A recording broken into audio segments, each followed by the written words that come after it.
ain't got any way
It is a bold new concept, but not one untried or untested.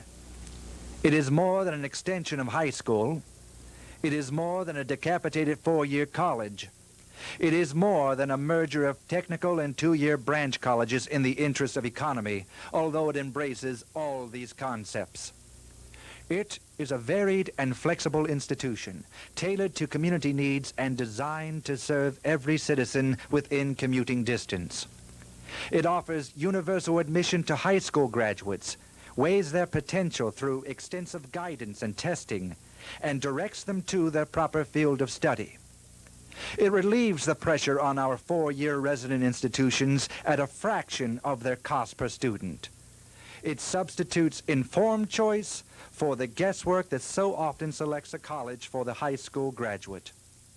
It minimizes the heartache and provides new opportunity for the amazing number of 4-year college freshmen who are unable to complete their first year despite the best admission machinery. It offers a second chance to high school graduates who have been refused admittance to the college of their first choice, as well as to those who would have little chance of enrolling in any 4-year college. It provides college exposure throughout the entire length and breadth of this state. The Virginia Community College System, pursuing the American dream. We know that 20 years ago, before the Virginia Community College System came into being, a deep gap existed between high school and higher education in Virginia. Many Virginia high school graduates possessed the aptitude, the ability, and most certainly the desire to continue their education, but they could not. They were the victims of a cultural arrangement that left higher education available only to those who had the money to afford it. But as you know, the yearning for knowledge respects no economic class. To address this need, both for individual growth and for the Commonwealth's well-being, the community college system was created. From its inception by the Governor and Virginia General Assembly in 1966, the Virginia Community College System has grown to 23 colleges on 34 campuses located to serve the citizens of Virginia throughout the Commonwealth. From urban centers to rural farmlands,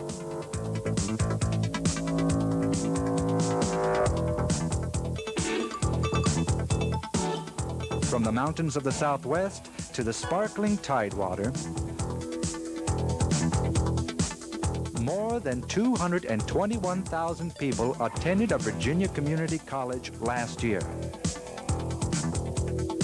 With an average age of 30, students in Virginia's community college take courses that enable them to transfer to a 4-year college or university so they can continue their education, develop job skills that enable them to enter a competitive job market, to improve their skills, enhance their career, or enjoy pastime. There are as many reasons for attending a community college as the number of students who attend. In fact, There are more than 220 different occupational technical programs and a variety of transfer degree programs from which to choose. The occupational technical programs prepare students for immediate employment following graduation. If pursuing a baccalaureate or advanced degree is planned, there are transfer programs at all Virginia community colleges. Continuing education courses allow students to take advantage of flexible course arrangements at convenient times and locations to develop new academic interests, upgrade job skills, or train for a new occupation. Courses are also custom developed to meet the needs of Virginia's business and industry and their employees. These customized offerings, often conducted on a firm's own site, encompass a wide variety of subject matter.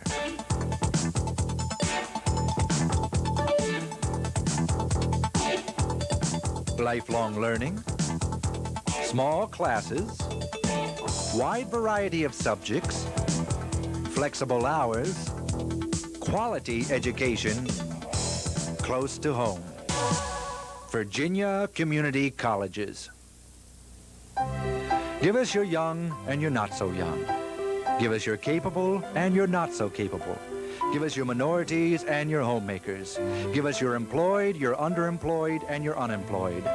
Give us those in society who have too long lingered on the periphery of the American dream, and we will help them to become better students, better workers, better citizens, and better people.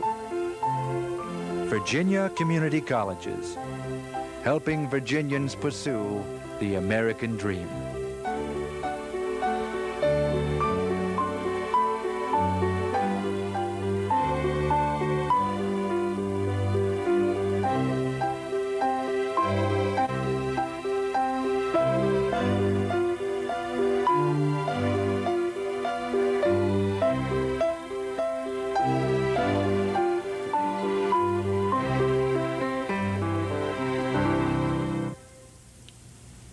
Hello, I'm Anita Poston.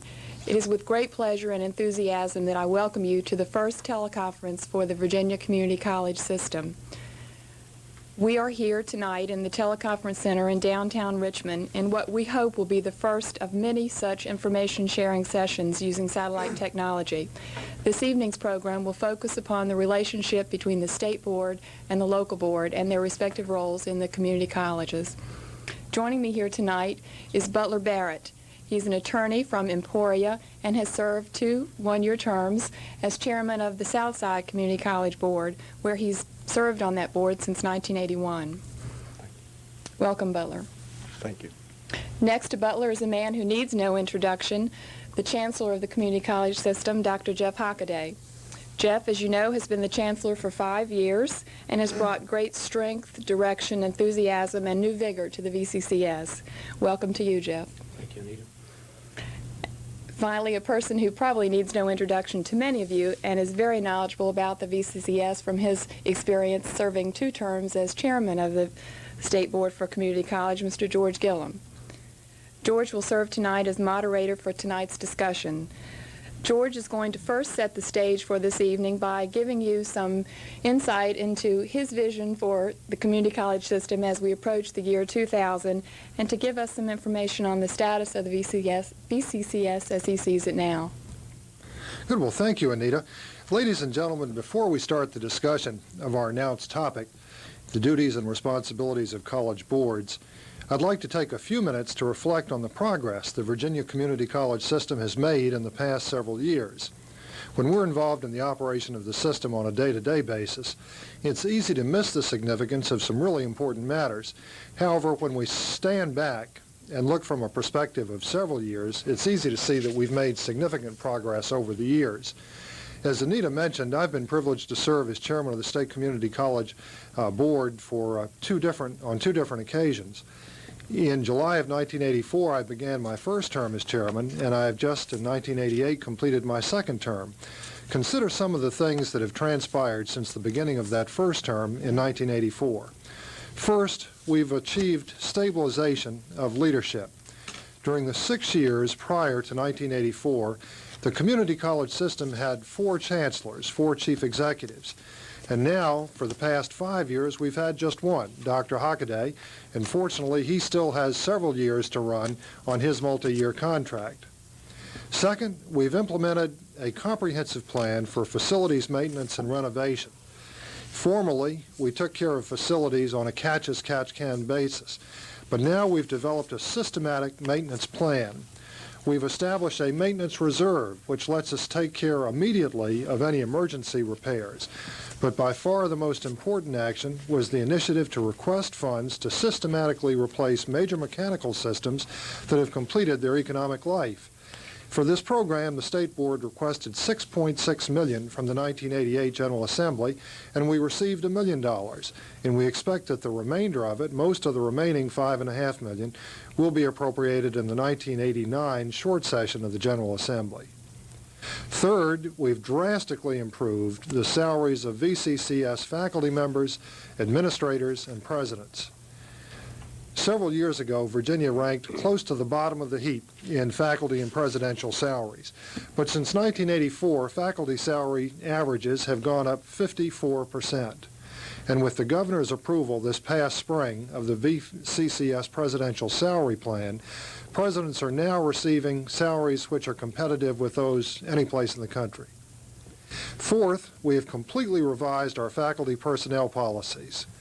The faculties of the 23 community colleges have participated in hearings that we held at a number of locations across the Commonwealth, and we believe that the VCCS now has completely equitable and clear faculty personnel policies. Fifth, we've blazed new trails in leadership development. The VCCS Leadership Seminar, which is held annually in June in Richmond, is the first of its kind for any of the agencies in Virginia. This was the brainchild of Dr. Hockaday and permits people from every one of our 23 community colleges to come to Richmond each year and receive advanced leadership training. We have the instructional leadership seminars, and finally we've established the Chancellor's Fellowship, which enable 2 faculty members from the community college system to complete work on advanced degrees each year, with part of their salary paid by the Commonwealth and part paid by the local community college. Excuse me. 6, we've updated all of the educational programs. Early in my first term, we undertook a review of the quality and productivity of our educational programs. In conjunction with the conversion to the semester system, which was finalized this past spring, we've revised virtually every program in the system. 7th, we've formalized the articulation of vocational programs by agreements between the State Board of Education and the State Board for Community Colleges. Students now receive recognition for what they learned in high school as they pursue occupational community college programs. The 2+2 programs that begin in the junior college of high school and continue through the community college have been upgraded and formalized. The 2 boards, the State Board for Community Colleges and the State Board of Education, and the Secretary of Education, very shortly will be announcing an even more significant breakthrough in this area. I think all of us will be proud. 8th, and the thing that perhaps we're the most proud of, is that we have ensured that the community college system will be accessible to all Virginians by lowering community college tuition. The fundamental premise of the entire community college system up until about 1982 was that the community college education should be inexpensive and should be accessible to everybody in the Commonwealth. But by 1982, budget pressures had forced tuitions up to the point where they constituted a barrier for many. Tuition was in fact denying access to many of the students of Virginia, and our tuition was the 2nd highest in the South, something that none of us were proud of. As a result of action taken by the General Assembly and approved by the governor, however, in 1986 and again in 1987, tuitions were reduced. 9th, when enrollments declined in the early 1980s, we developed extensive marketing and retention programs in order to make certain that all Virginians would know what programs we have to offer. With results up, with the enrollments up over the last couple of years, the results of the effort to develop marketing and retention programs speak for themselves. 10th, we've increased emphasis on business and industry relations. 11th, we've used technology or established technology transfer programs to serve small and medium-sized industry throughout the Commonwealth. 12th, and another thing of which we're especially proud, our affirmative action program has consistently met or exceeded objectives, and in fact, we have often led higher education in successful affirmative action efforts. 13th, we've achieved decentralization of the Virginia Community College system that really should serve as a beacon for many other agencies in the Commonwealth. In 1983, when I came on the State Board for Community Colleges, we had close to 200 employees in the central office. And through the efforts of the State Board and Dr. Hockaday, we've been able to reduce that number to under 100. We did this by pushing down many central office functions to the local colleges, such as purchasing, personnel, accounting, and other functions. 14th, we have consistently met or exceeded the management standards that have been set for us by the Belials administration. This last year, the Virginia Community College system was one of only 5 statewide agencies meeting the management standards for this year. It's good to receive that recognition, but even more important is the fact that if we keep it up in the future, we will be able to carry over unexpended end-of-the-year funds for use in future years, and this will give us increased budget flexibility. Our system, the Virginia Community College system, has received recognition by national leaders for the successes that we've achieved. In fact, last year, 3 members of the Board of Directors of the AACJC, the American Association of Community and Junior Colleges, 3 members of that Board of Directors were from the Virginia Community College system. Dr. Hockaday, George Vaughn, formerly the president of Piedmont Community College, and Freddie Nicholas of John Tyler Community College. We've participated and increased our participation in the AACT with particular leadership in that area furnished by Bobby Harrell, who's now at Tidewater Community College, Dottie Schick from the State Board, and in fact, this past spring, the Virginia Community College system played host to a regional meeting of the ACCT in Williamsburg, bringing people from all over the South into Virginia. Part of our success is due because we are now adopting a clear legislative program. In years gone by, each one of the 23 colleges would approach the General Assembly with their own little pet legislative requests. As a result of the work of Dr. Hockaday and Joy Graham here in Richmond and local board members and local board presidents, we've been able to develop a unified legislative plan to speak to the General Assembly with one voice. And because we are speaking with one voice, we're speaking with a lot greater success than I think we enjoyed in earlier years.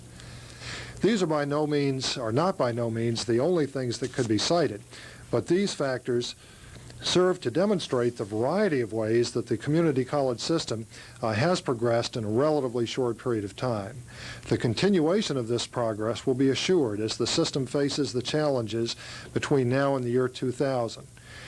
The challenges and how to meet them for the year 2000 will be the topic of a planning workshop that will be held next week involving a broad cross-section of the community college system, which we're calling the Committee of 100. The results of that workshop will be the basis for a long-range plan that will be the topic of our annual meeting in Richmond on November 10th and 11th this year. It'll be an interesting and important meeting, and I hope to see all of you from the local community colleges present at that meeting.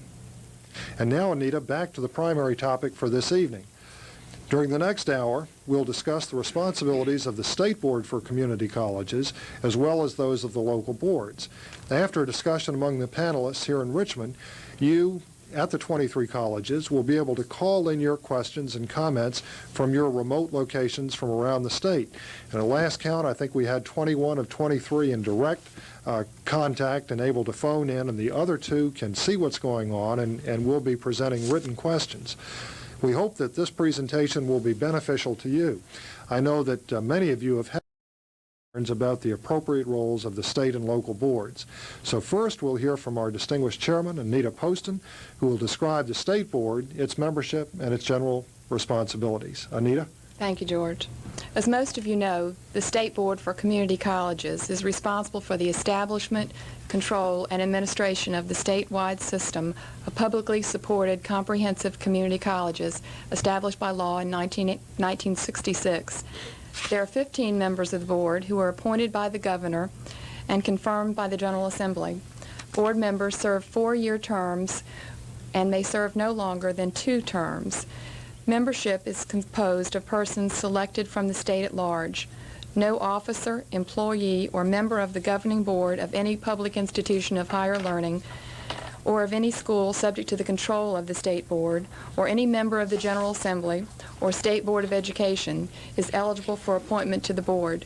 Current members of the State Board serving with me include Vice Chairman Lawrence H. Fromme III from Richmond, T.A. Carter, Jr. of Salem, Richard G. Dick of Winchester, George Gillum of Charlottesville, Irving M. Groves, Jr. of Martinsville, Evelyn M. Haley of Norfolk, L. Jack Height of Clarksville, George J. Costel of Clifton Forge, Leonard W. Lambert of Richmond, Robert E. Parker, Jr. of Suffolk, Nellie B. Quander of Alexandria, Dorothy M. Schick of Falls Church, George J. Stevenson of Emory, and Doreen S. Williams of Falls Church. The general responsibilities of the State Board include the authority to control and expend funds appropriated by law, set tuition, fees, charges, prescribe the duties of the Chancellor, and confer diplomas, certificates, and associate degrees. It is, by law, the governing board for the VCCS, a single statewide institution of higher learning. Thank you, Anita. And now we'll hear a general overview of the local boards from Butler Barrett. Thank you, George. First, I want to say how pleased I am to be here. I've been on the Southside Virginia Community College Board for some 7 years, and I've heard many local board members express concern and confusion about some of the areas over which they have responsibility. In fact, I know that I have been confused. I recall I have communicated several times with Dr. Hockaday concerning this, and we've talked back and forth. I think this program is an excellent way to help clarify this topic. Each of the 23 community colleges has a local board ranging in size from some 9 to 15 members. There are currently some 283 local board members serving their respective community colleges. The members represent the political subdivisions that sponsor the community college. The members must be residents of the college's service area and include persons from various businesses, industries, and professions. While appointed by the political subdivisions, all members are at large and are charged with the responsibility of serving the best interest of the whole region being served by the community college. Local board members, like the state board members, serve 4-year terms. Butler, and I think it should be added that local board members, like state board members, serve without compensation. But thank you for that brief overview. Let me ask you, Jeff, what you see as the major responsibilities of a local board. George, the overriding major role of the local board is to serve as a channel between the localities and the state board. Now, this can be done several ways. One, it can be done in an avenue such as this one. It can be done directly through a written correspondence with the board chair, or with me, or with any member of the board, or with direct personal contact. Through the annual meeting is an excellent way to do it. But basically, it is to serve as a channel, or these boards are to serve as a channel of communication between the localities and the state board. Also, as an advisory board, they participate in the selection, evaluation, and, of course, removal of a college president. Anita, does the local board have any responsibility for the college budget? The State Board, as the governing body for the system, controls the funds which are appropriated to the community college system. The local board does, however, review and approve a budget for the expenditure of funds received from the localities as well as expenditures of revenues from vending commissions and auxiliary enterprises such as bookstores. And Butler, as one who has served on the local college board since 1981, what is the local college board's role in personnel matters at the college? As I understand it, George, the local board's only role in personnel matters is that they are informed of them by the college president. It is important that the board knows about personnel matters, but in the general day-to-day administration of the college, it is the responsibility of the president, or, as I understand it, in some cases, the chancellor and the system office staff. But Dr. Hockaday, you did say that the local board participates in the selection, evaluation, and removal of the college president.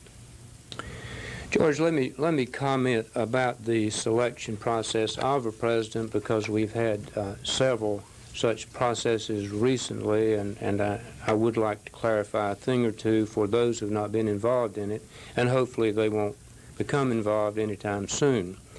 But basically, once the candidates have been screened down for capabilities as far as certification is concerned, the board chair and I sit and go over each candidate and try to reduce the number to something like 20. Now, usually we're working from 75 or so applicants, trying to get it down to a workable number of 20. We're worrying about being sure that ethnic groups are represented, being sure that geography and so forth are represented in those that are left. Now, once we get down to the 20 or so, then we have a committee we call in from the system, which is made up of presidents, faculty members, and deans, who reduce this number further into a number that we consider is interviewable, and the number is generally 8 or so. Then systems office interviews are conducted by the aforementioned groups, and we try to reduce the number then to 3 or 4 people. We send those 3 or 4 names then to the State Board for certification, and if that is done, then we say to the local boards that these people are good applicants, have been certified, and you folks take a look at it and kind of take your pick from that point. Now, once the local people have interviewed, and once they have decided which candidate they consider to be the leading candidate, I receive a call from the board chair usually, and then we discuss it at that point, and then we see if we can negotiate beginning with the first choice. And luckily, to this point, we have been able to do that. On evaluations, all local boards do annual evaluations. They share those with me. Beginning this year, I'm going to share my evaluation back with the local chairs, and then I and the local chairs will do some talking about each of the presidents. Okay, I think we've covered many of the general points about the role and responsibilities of the state board and the local boards. So now it's time to give the local college board participants a chance to ask one of our panelists a question. I will, for the sake of technological ease, call on each college in turn. And as I call on your college, please ask your question or indicate that you do not have one. We have a list here for the order in which they're supposed to go to make the switching back and forth easier. The first one will be a question from Tidewater Community College. Board, Tidewater Community College, how often should local boards meet? Anita, how often do you think local college boards should meet? Well, the State Board for Community College meets every other month, although on occasion we have met more frequently as the need arises. I think it's probably a good idea for local boards to meet at least quarterly. Meetings that are fewer than 4 times a year probably are not frequent enough, because they do not give the board an opportunity to really understand what is going on in the campus. Okay, I think the next one is Northern Virginia Community College. I certainly want to congratulate Northern Virginia Community College on the extremely well-done report that they've been putting out, but I must confess a little bit of disappointment with the first issue. There was one page that did not have a picture of my good friend Dr. Ernst on it. But it was an excellent publication. Do you all have a question there? Nancy Perry, Northern Virginia Community College. My question is, should local boards have committees structured like the state board? Butler Barrett, as our local board representative, what is your opinion? George, I would have to admit I do not know exactly what the committee structure is of the state board, but I do understand that many local boards do structure their committees like the state board and have an executive committee, academic and student affairs committee, etc.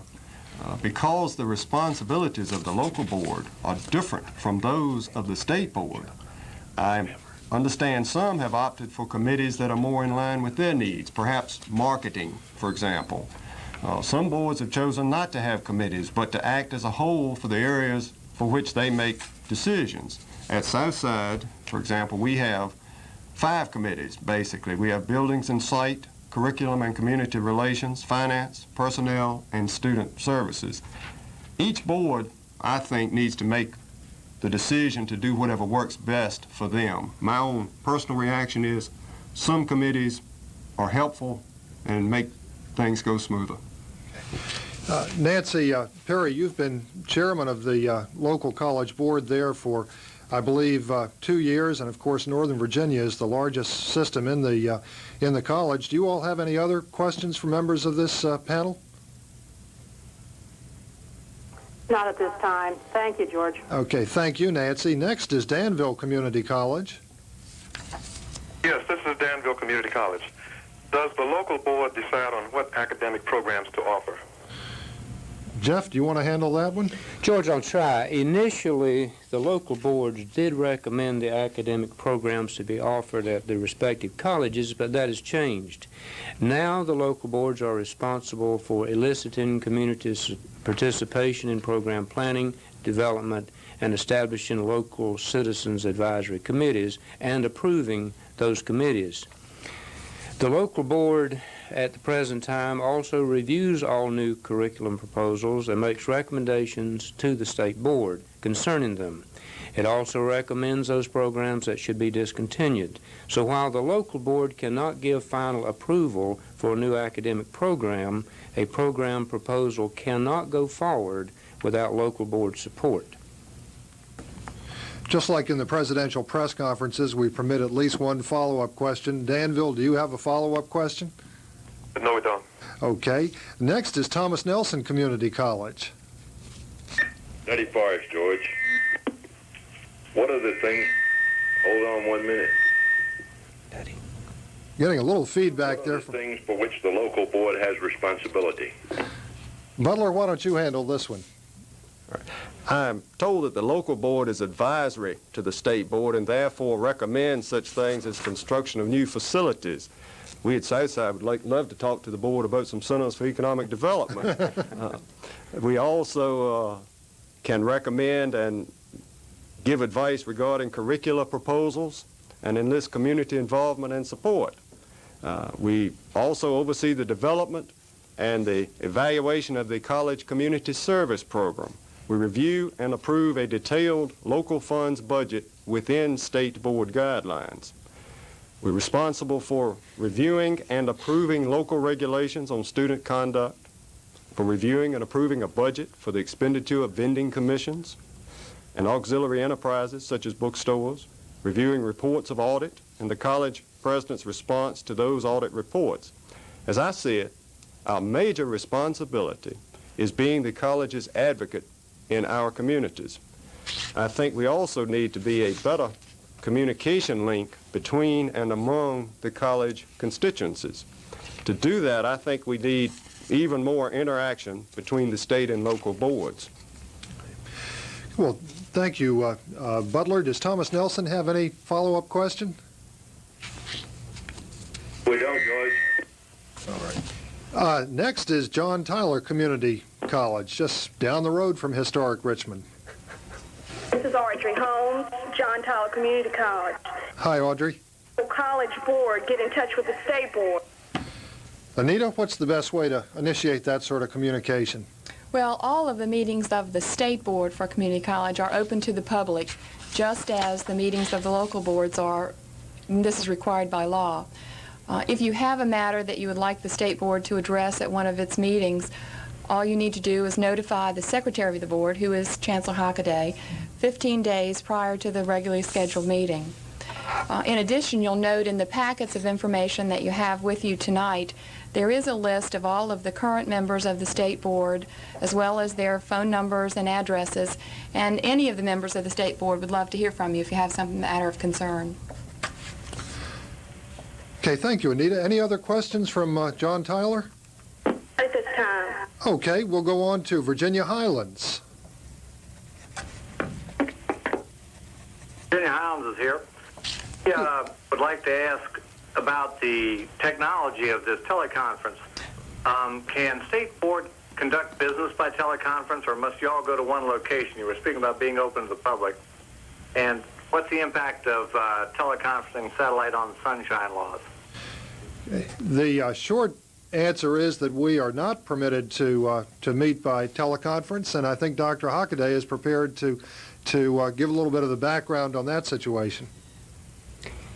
George, we can carry on meetings such as this where decisions are not made concerning policies, rules and regulations, those kinds of things. These are more information for giving conferences. However, a notification to all interested people has to be made even of this kind of thing. But to conduct a business session by this medium, we could not do at this point. I would add there, Dr. Hockaday, that it's caused some inconvenience and a considerable amount of expense on occasion when we've had to try to get meetings of the State Board for Community Colleges together to address emergency matters on short notice. We have to bring in people from all over the state, so it does tend to take some time, but the General Assembly right now is looking at this, and it is in a study committee, and I think that we are hopeful that it will get a fresh look and maybe will be changed. Any other questions from Virginia Highlands at this time? No questions at this time. Thank you. Thank you. Blue Ridge Community College in the heart of the Shenandoah Valley. What's the possibility of broadcasting the meeting of the State Board like you have tonight? Question is, what is the possibility of broadcasting members of the State Board like we are tonight? Butler, do you think that this would be rated right up there with Dallas and Miami Vice, or what sort of viewership do you think we'd get? I don't know the rating, but I think it could be done. Okay. There has not been a whole lot of demand for it now, but all the meetings are actively covered by the press, and it may be something that we'll look into in the future as the technology continues to advance. Any other questions from Blue Ridge at this time? No questions at this time. Okay, thank you. Withville. George, could you expand a little bit on the subject of this maintenance funding that you're visualizing? That's a good question. Dr. Hockaday, would you like to get into how that is going to be administered? The request that went forward from the State Board was in the amount of $6 million. However, the State Board fully realized that there was no way that it could spend wisely and expeditiously $6 million. Certainly, the General Assembly realized that and gave the $1 million, which is to get the program started and also to allow for good planning with the program. We're encouraged that in this short session that a part of the remaining dollars will be coming to us, and we believe that in the next long session the rest of it would come. The board, to the specific question, the board was of a mind that it was time to look at monies that were more difficult to sell, to get, to do things that when times are busy and monies are short had been neglected. The board simply felt that we needed to keep our buildings updated, thus the impetus behind the request. We're very encouraged that the money is going to come because for good reason the people in the General Assembly realized it was a good request. I think it can be added there, Dr. Hockaday, that that money is for major mechanical systems, HVAC systems, and that sort of thing, and it is not for other more generalized purposes. Any other questions from Wytheville? No, that'll be all. Good, thank you. In beautiful Clifton Forge, Dabney S. Lancaster Community College. Are you all there, and do you have a question? Yes, this is D.D. Brown at Dabney S. Lancaster Community College. Our question is, how should a local board member react when a faculty or staff member from a local college comes to them with questions and or other input regarding the operation of the local college? And we understand that board members should stay out of college day-to-day operations. Yeah, that's a question that is, I'm sure, confronted every one of us who's ever served on a local board. And by the way, more than half the members of the State Board for Community Colleges have either been faculty members at local community colleges or have served on local boards. So there has been a fair amount of local board experience by the members of the State Board. But Butler, could you answer that question about how a local board member should react when confronted with that sort of question?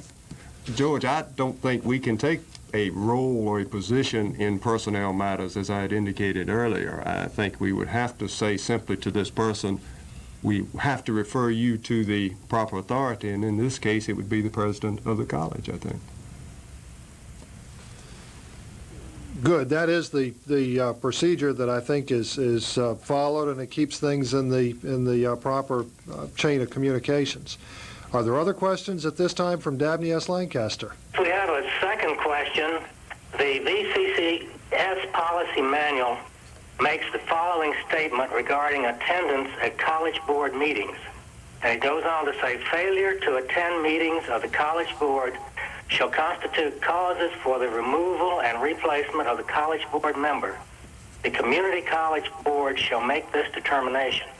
Now, our question goes on, has the state board either formally or informally adopted a standard regarding attendance? If so, what is it?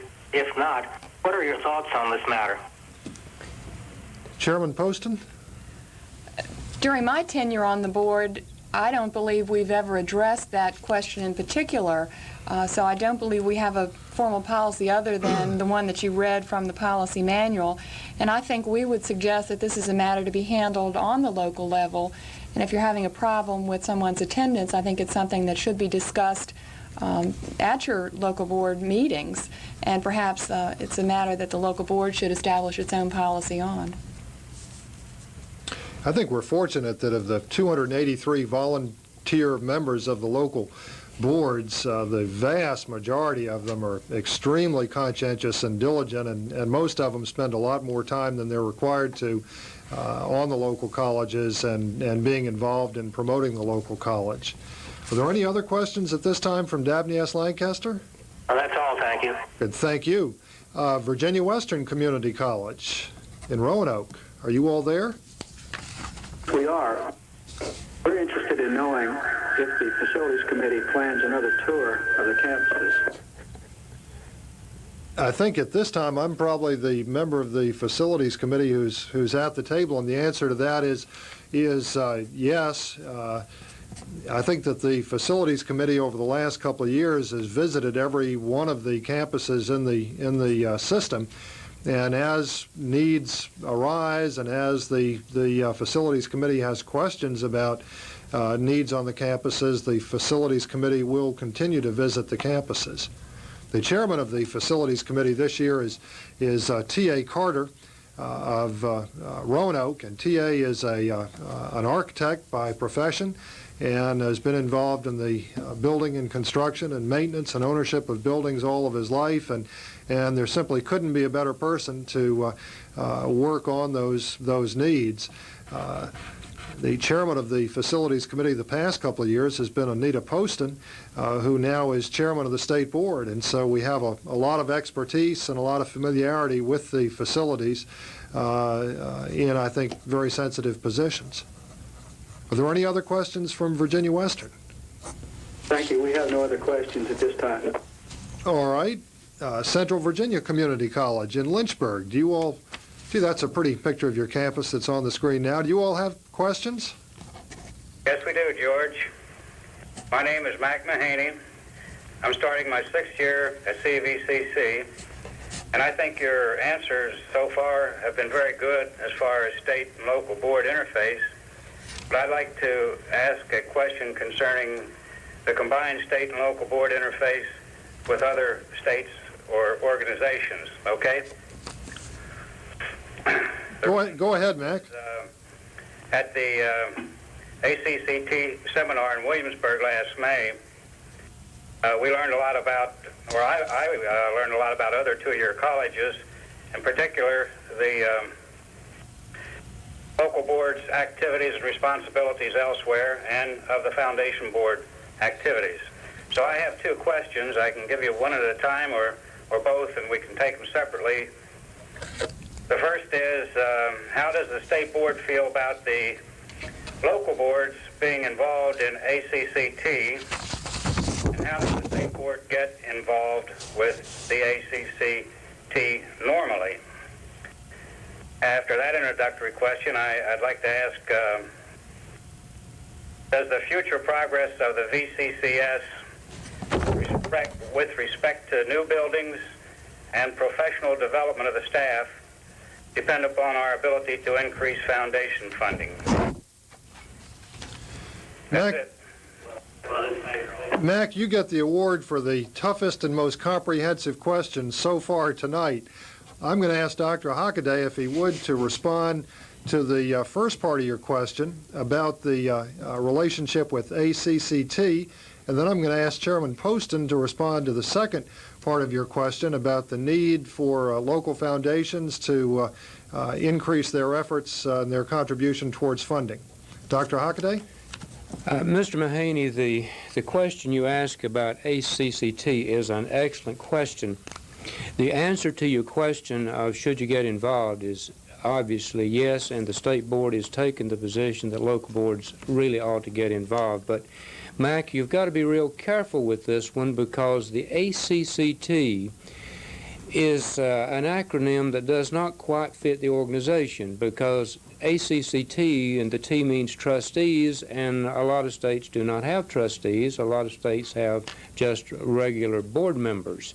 Some states have advisory boards, such as Virginia has, and some states have no boards at all, such as Alabama. So when you attend the meeting, you're going to be sitting in a room with people that range from the ability to levy taxes. They run for office, they're elected, they can levy taxes, to boards that are appointed by the governor, such as Florida, to boards that are appointed by the General Assembly and local school boards, such as North Carolina, to boards that are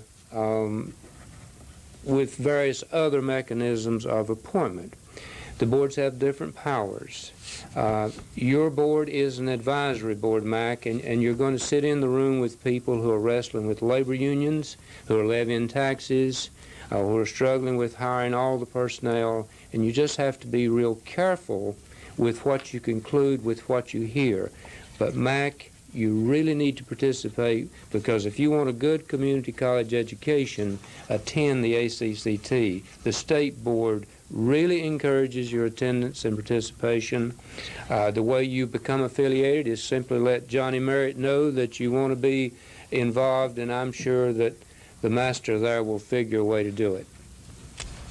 Hey, thank you, Jeff. And I want to make sure, Mac, that I correctly got your question. As I understood it, you asked whether or not the future expansion, development of facilities and programs would be at least in part dependent on increased support from the local board foundations. Is that pretty much the gist of your question, the second part of your question, Mac? Well, what I'm driving at, George, is that the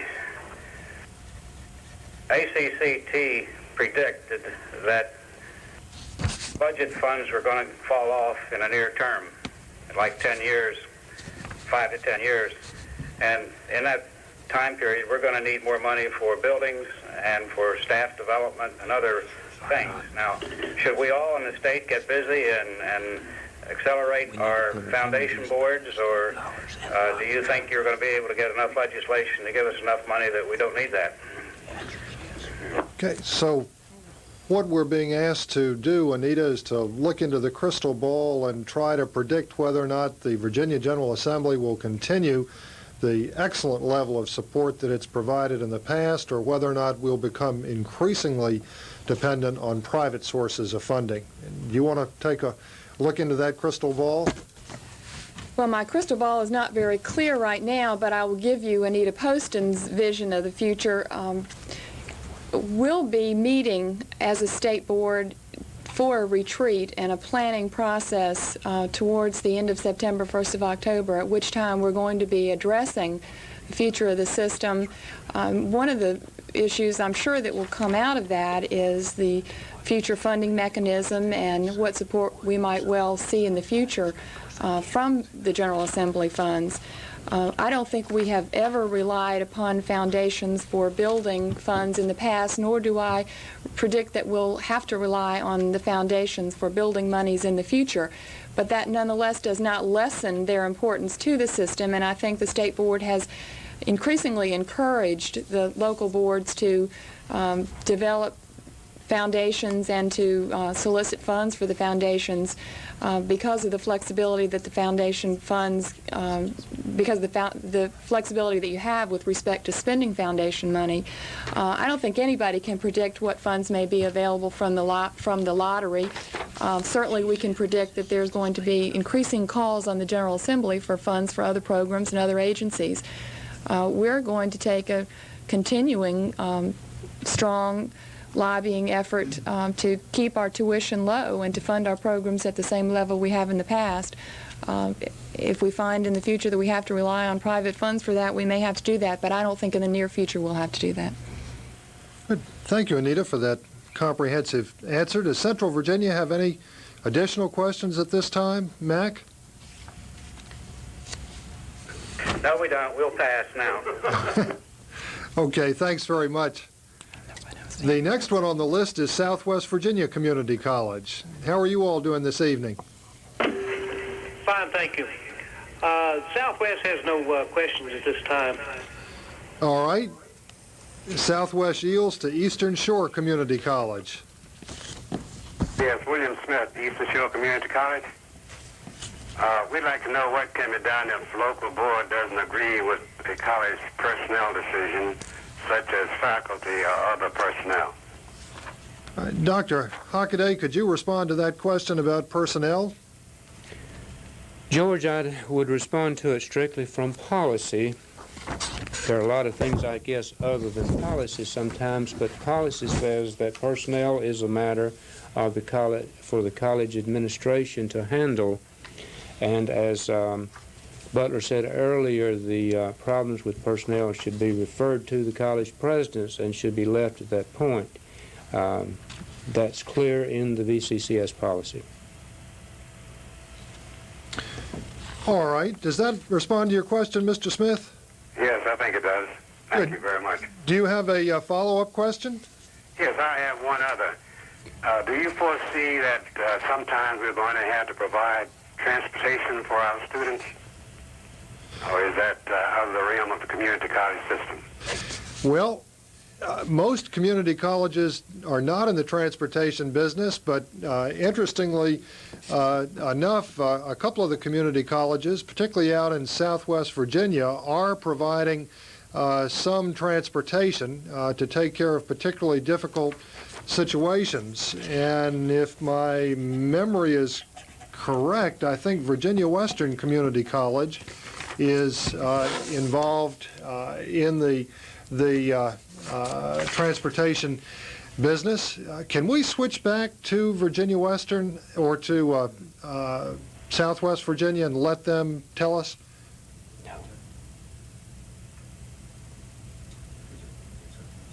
Yeah, this is Southwest. We do provide transportation. However, the funding comes from local counties. Good. Thank you very much, and that's a great demonstration of how this technology permits the easternmost part of the state to communicate directly with almost the westernmost part of the state. Is there any other follow-up questions from Eastern Shore, Mr. Smith? No, I think that takes care of it. Thank you very much. Yes, sir. The next on our list with Southside Virginia Community College, but because of some limitations on this wonderful technology, they are not able to phone directly and have their comments go out over the air. So the president of Southside Community College just telephoned in this comment, quote, "The governance structure of the VCCS is the most effective in the country." Dr. Hockaday, would you like to comment on that? I don't know who that came from at Southside. My guess is John Cavan, the president, because I've heard him say that, and John's a fairly well-traveled president, not in the fact that he's moved often as president, but John is very active in national affairs and sees a lot of systems throughout the country, and his opinion is that the VCCS is a good managed, good working system. And John, if that's your comment, I'm sure these board members and the others who are here with us in this building deeply appreciate that. Good. Thank you, John. And the next in the rotation is Germanna Community College. Germanna, do you all have a question for us this evening? Chairman, tonight you noted that any limitation and you can teach yourself. That unfortunately, there was a little bit of breakup in the communication there, and we could not understand it very clearly. Could you go back and ask them to talk very, very clearly into the microphone there at Germanna? I think it may be because the speaker is not addressing the microphone directly. The local board approves the local funds for the college. Are there any limitations of what the local board can use the funds for? For example, can we use local county funds that are provided for the county, that are provided for the board to be used for salaries of teachers? Okay, that was much better. We could understand the question. The question was, were there any limitations, or are there any limitations on the use to which local board funds can be put?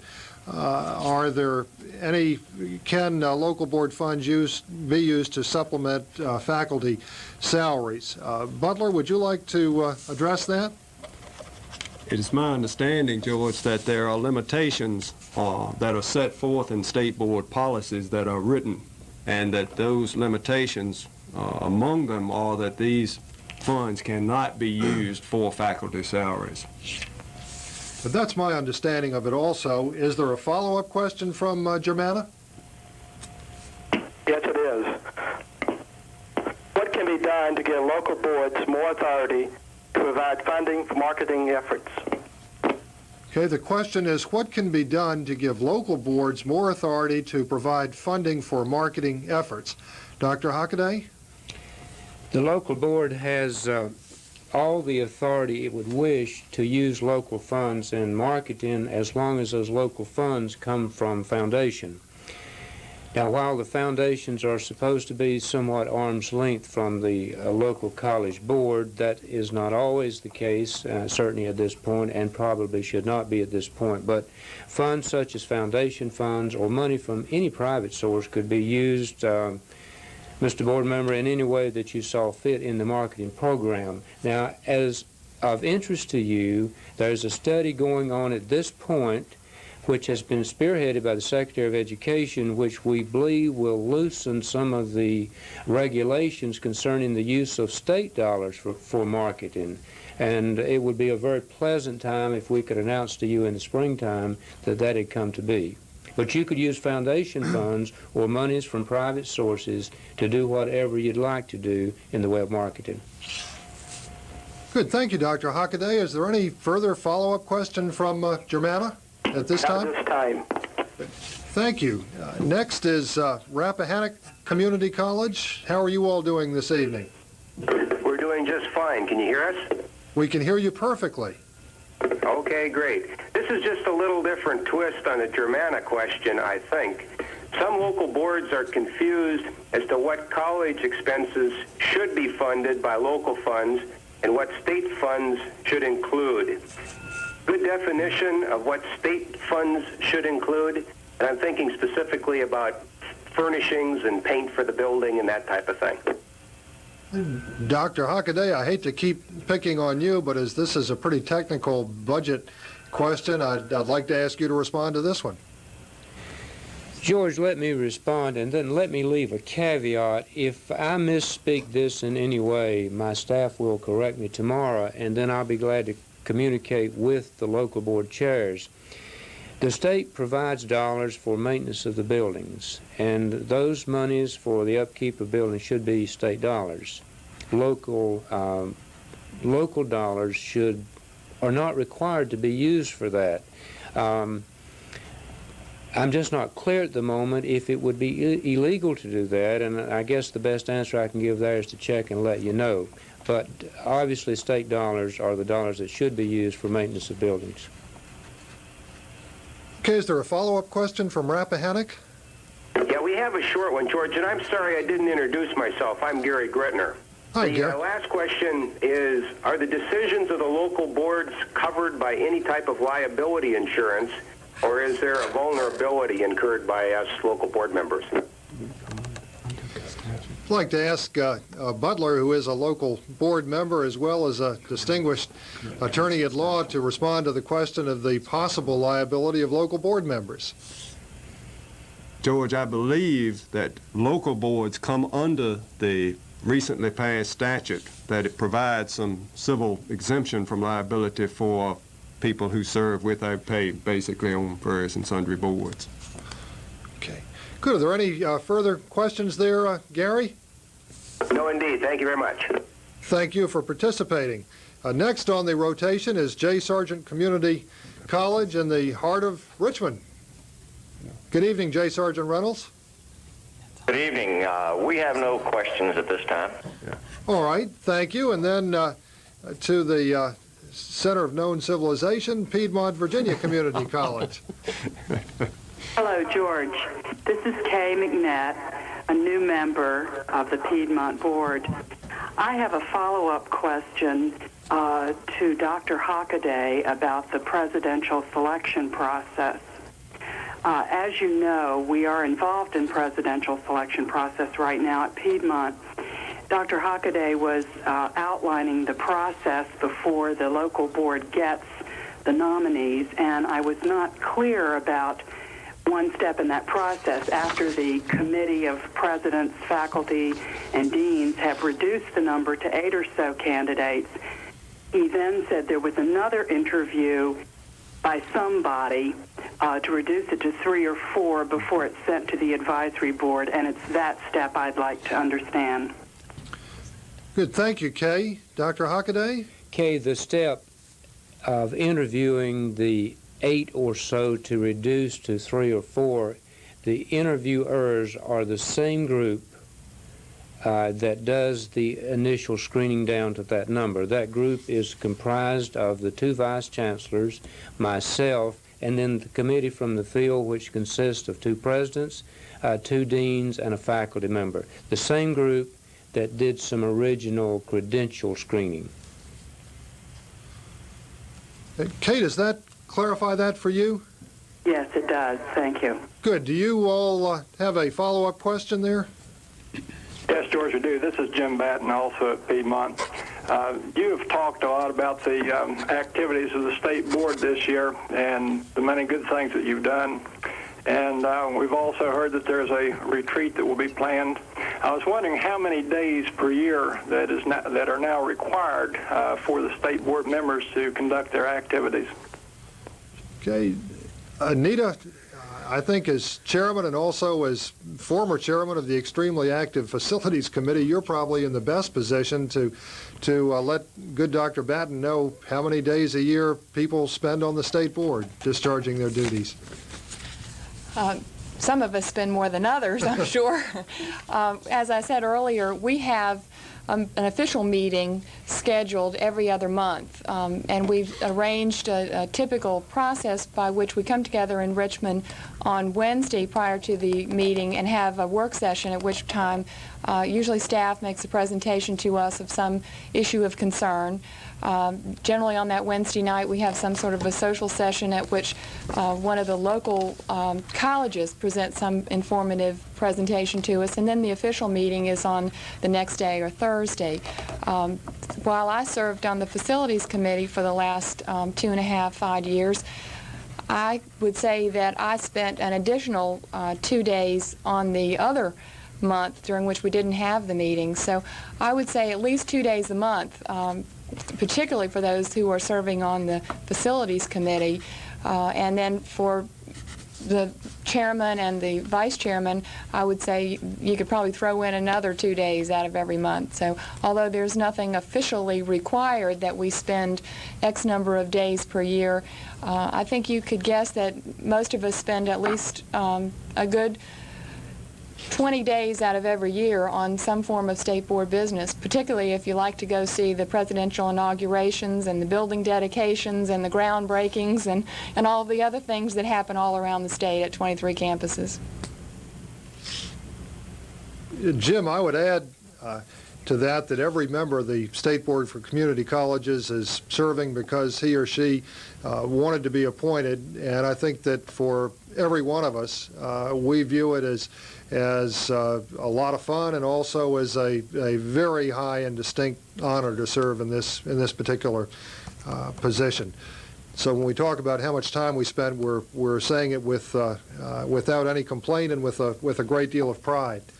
Do you have a follow-up question there, Jim? Yes, George, we do. Kay McNett has another question. My next question, also back to the presidential selection process, is whether or not you have considered the possibility of including somewhere before the advisory board gets the candidates, including someone from the local advisory board, perhaps the chair or someone else, to at least be an observer or sit in on one of those earlier interviews to get some sense of the field of candidates. That's a good question. Dr. Hockaday, can you maybe discuss a little bit of the history of the present selection procedure?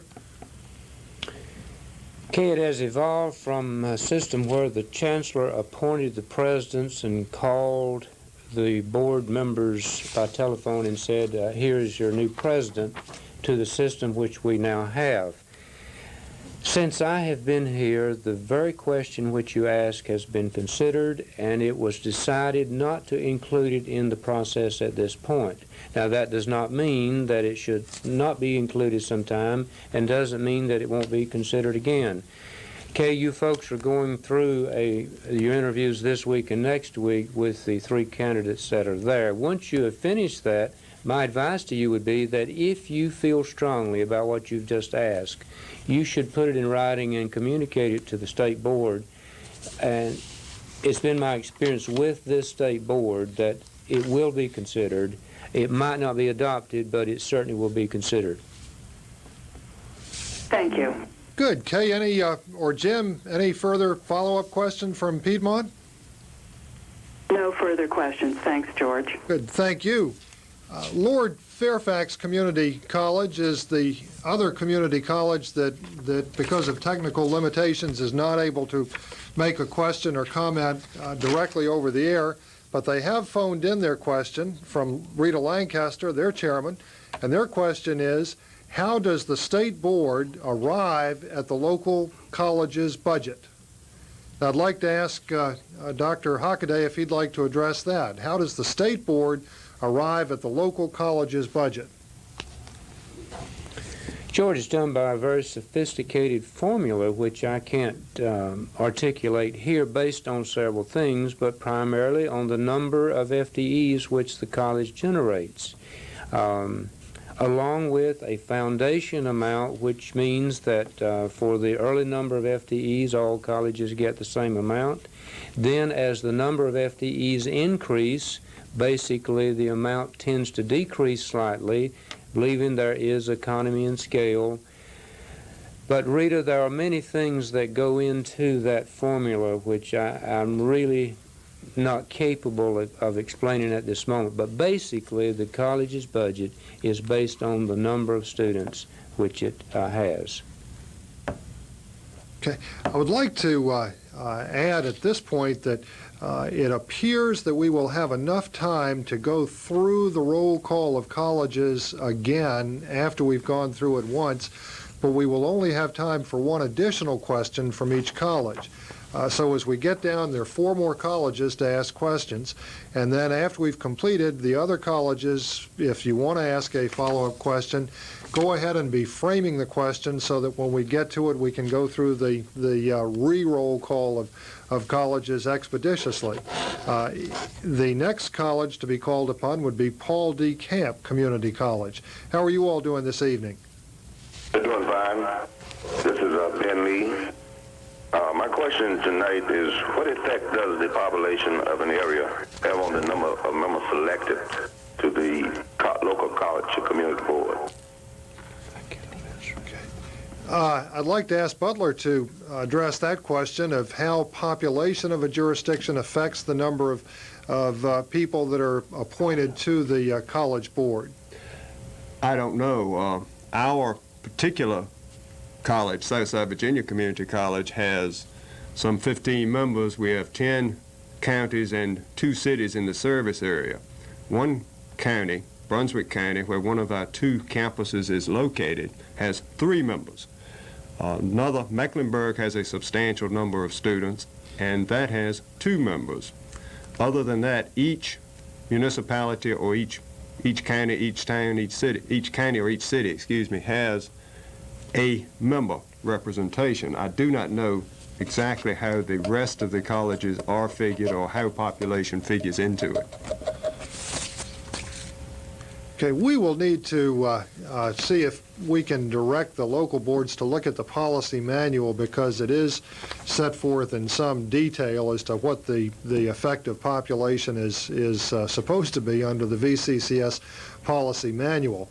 Is there a follow-up question from Paul D. Camp? No, thank you.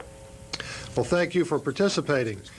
Back to the western part of the state, to Mountain Empire Community College. How are you all tonight? We're doing fine, George. This is Harold Armsey with Mountain Empire. We'd like to ask, how could the board best become involved in the evaluation of the president along with Dr. Hockaday? Harold, that's a good and very important question, and I'll just toss it right to Dr. Hockaday. Harold, I figured you'd ask that when we got to you. Harold, as you know, the local board sits down with the president and comes up with goals, objectives for the president for that college. You also know that I sit down with the president, or I communicate with the president, 5 goals which are based on the goals which the state board gives me. For example, if the state board gives me a goal in affirmative action, I have to pass that goal on to the presidents, or there'd be no way of carrying it out. But in your particular case, Harold, a goal such as marketing might not be of interest to you, but it might be one of the goals the state board has given me. So what you do is you come up with goals that are different from the ones which I have for the presidents. And when you complete your evaluation, you mail to me what you've done. And when I complete mine this fall and spring, I will mail to you what I have done, and then we will compare notes. Now, that's not going to be any major clash or major calamity in the way it's handled, because the goals are different. And they should be different, and in this process we get a lot more goals. We get local goals, and then we get statewide goals for the president. It's a very desirable system which we now have, which will go into effect really this year. Harold, thank you. That's a good question. Harold, does Mountain Empire have any follow-up question? Yes, we do, George. We'd like to ask if you ever meet outside Richmond, out here perhaps where the state begins. Harold, during the time that I've served on the State Board for Community Colleges, I think we have met in probably 20 of the 23 colleges. We moved the annual meeting around the state. We've moved state board meetings around the state. And in fact, I think it was about 2 years ago that we did have a meeting of the state board, and we visited 4 of the colleges in Southwest Virginia during a 3-day period. The State Board for Community Colleges feels it's terribly important to hold meetings at the various colleges. It gives us a chance to meet with local board members and to talk with faculty members face to face, and there's no substitute for it. And I think that the State Board will continue to have 1 or 2 meetings a year outside of the capital city. Anita, do you want to add to that? Well, I think you've related accurately that, in fact, about 2 years ago, we did have a whirlwind round of meetings out in the southwestern part of the state, up and down the hills and around the mountains. We've also met, since I've been on the board, in Tidewater. The Facilities Committee has made a special effort to meet all around the state. In fact, we just had a meeting 2 weeks ago up in Northern Virginia, and it's my plan during my term as chairman to continue that policy of having state board meetings around the state. I have one invitation so far from Lord Fairfax, and I'd be delighted to get invitations from elsewhere around the state. Good. Thank you. Harold, are there any further questions from Mountain Empire? Not at this time, George, but we send an invitation to you at any time you want to visit with us. Thanks. I think Dr. Hockaday and I came out and met with the local board last January, and we look forward to coming back under somewhat different circumstances. The next one in the rotation, next to last, is Patrick Henry Community College. This is Patrick Henry Community College, and we do have a question. How involved should board members be in the extracurricular activities of the college, such as sporting events, fine arts programs, commencement, and so forth? Butler, you have been terribly involved in all activities of your college. Would you like to respond to that? I think that this is a very important role of the local board members. I think that they should be as involved as they possibly can be, as much so as in the curriculum. Go to as much and be as involved and as knowledgeable about the college as you can and about all of its activities. Any other follow-up questions from Patrick Henry? No further questions. Thank you. Thank you. And last but far from least, New River Community College. Good evening. Good evening. This is New River Community College. We have a question concerning the role that the State Board plays in the development and implementation of the legislative plan for the system. And secondly, what should the role of the local college board be in developing the local college plan? Okay, Anita, this is a question about the role of the state board and the local boards in development of the legislative program for the community college system. Would you respond to that, please? Right. As Jeff indicated earlier, since he has come on board as chancellor, it has been the policy of the state board that our legislative plan is a state plan, and it is developed by the state board. And the major role that we ask of the local boards is that they support that plan by talking to the members of their delegation to the General Assembly. Particularly last year when we were looking for the maintenance funds for the major mechanical system replacements, we put out a special call at the annual meeting asking the members of the local board to contact their members of the General Assembly and support our legislative plan. But the legislative plan generally is developed by the staff. adopted by the state board and supported by the local boards. Of course, there are always interests that are unique to the local boards, particularly in the area of building programs, and we understand that you're going to be looking for your own building, so that, I think, comes outside our major legislative program. Okay, is there a follow-up there from New River? No additional questions. All right, I've just been unfortunately advised by the people who keep the stopwatch that we are using more time than I thought we were using.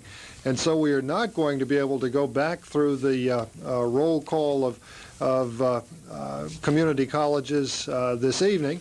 I tell you, I think my own reaction to this show, and I want to see what the other panelists have to say, is that from our perspective, it's been very useful to get the questions and hear the comments from the local board members, and I hope that we can do this again before too much time passes.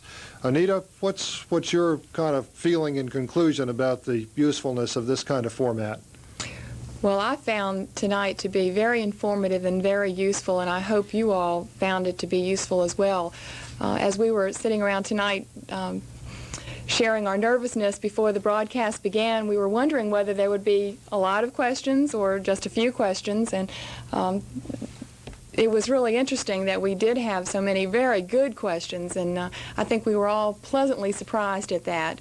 I think I can speak for all of the panelists in thanking you for participating. It's obvious that from the quality of the questions that we got tonight that we had good participation, and we have good members of local boards out there in Virginia. We want to thank you for participating tonight. I want especially to thank Joy Graham and her staff at the system office for planning and developing the program for us, and also thank the people on staff here at DIT for all of their magic and technology. So I guess that'll be it for the evening. I think most of you have plans for continuing on with some sort of further orientation and programming with your presidents at the localities. But that's all we have planned for this evening here in Richmond. Good. I'd like to ask Butler Barrett if he would like to give a little concluding remark on behalf of the local boards that he is so ably and well represented here tonight.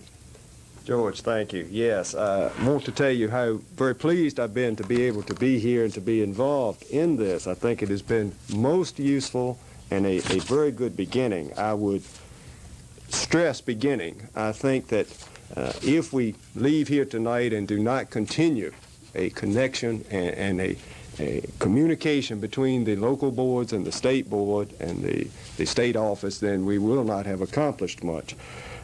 I would respectfully submit that the state board could consider being the moving party in perhaps coming to the local boards and saying to us, here's what is going on, here's what we're doing, here are the problems we have. For example, Anita said, help us with the legislative program. Well, let us know what the program is, communicate directly with us, and more than perhaps saying, come to our meetings and let us know a few days in advance, and that's fine. But I think this has been an excellent start. I would only remind you that the system got to where it is, and it is a great system, by going to the people. And I would suggest respectfully again that the state board perhaps come to the people a little and meet around the state. I was very glad to hear that you're thinking about doing that. I've enjoyed it. Thank you. Thank you, Butler, and thanks to all the members of the local community college boards for participating. It takes a big chunk out of everybody's time. It takes a lot of effort to coordinate something like this, and I certainly hope that members of local boards and local faculty members and so on who may have been participating in this will take the time to let us know, send a letter, phone call, or whatever.